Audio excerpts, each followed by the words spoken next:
I can give you for the young man at the piano is that he looks exactly like his father, who also happens to be a pretty good pianist in the modern jazz field himself.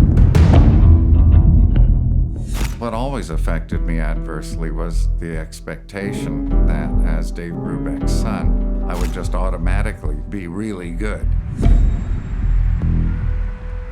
Whatever I did should be at least above average. I had to kind of try to be better even if I knew really I wasn't. So I guess I had some insecurities.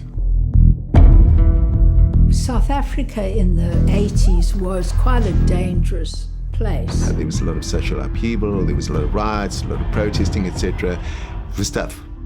There was kind of a low-grade civil war going on. There were places that were no-go for us. And if you got stopped in a roadblock, for an example, by police, they want to know where you're coming from and what you're doing.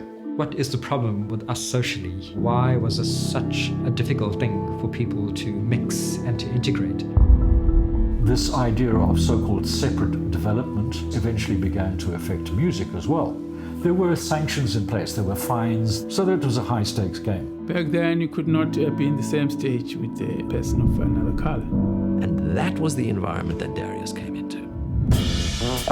It's an unlikely hero, if you will. You're talking about Dave Brubeck's son right now. Right. He's doing some remarkable things in South Africa with some students.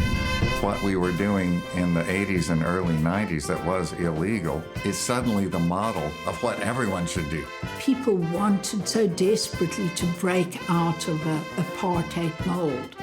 What Darius managed to do here was to set up what has become the finest jazz school on the entire continent. You just couldn't contain this energy that was South Africa. It was just a group of friends with great ideas, just wanted to play music. So in a way, it was nearly a quarter of a century of improvisation.